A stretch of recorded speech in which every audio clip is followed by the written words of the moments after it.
সুপ্রিয় ভিউয়ার্স, পেঁপে গাছের সার ম্যানেজমেন্ট দেখুন। পাশনি খোলে অল্প অল্প করে দেওয়া হয়েছে যাতে বেশি ডিপ করে না, যাতে শিকড় না কাটে।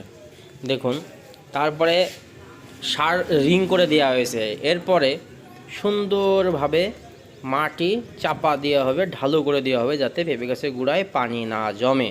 দেখুন কি সুন্দর সার দেওয়া হয়েছে। সার দেওয়া হয়েছে কী কী সার দিয়েছি দেখেন: টিএসপি, ঢ্যাপ, পটাশ, ইউরিয়া, তারপরে বোরন, তারপরে জিপসার, আর সাথে ফ্লোরান দিয়েছি যাতে পোকামাকড় আক্রমণ করে না করে।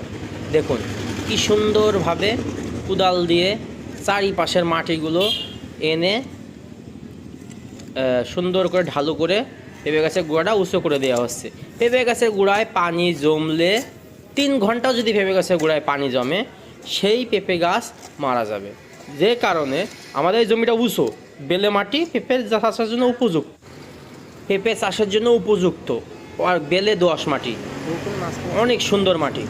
তারপরেও জমিতে কোনো রকম পানি যাতে না বাঁধে। অবশ্য জমিটা উঁচু, পানি বাঁধে না, তারপরেও অনেক সময় 2-3 দিন ধরে একাধারে বৃষ্টি হয়।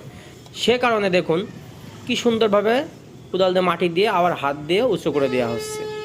একটা করে বাঁশের গুজা মারা হয়েছে। গাছ বড় হলে পরবর্তীতে আস্ত বাঁশ দেওয়া হবে যাতে গাছ ঝড়ে পড়ে না যায়।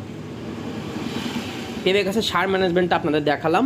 ঠিক এইভাবেই পেঁপে গাছের গোড়ার থেকে 1 হাত দূর দিয়ে সার দিয়ে তারপর সুন্দরভাবে যেভাবে দেখাচ্ছি ঠিক এইভাবে আপনারা পেঁপে গাছের গোড়া উঁচু করে দেবেন। তাহলে কি হবে, পেঁপে গাছের গোড়ায় গোড়ার আশপাশে অর্থাৎ মিনিমাম 2 হাত আশপাশে কোনো ধরনের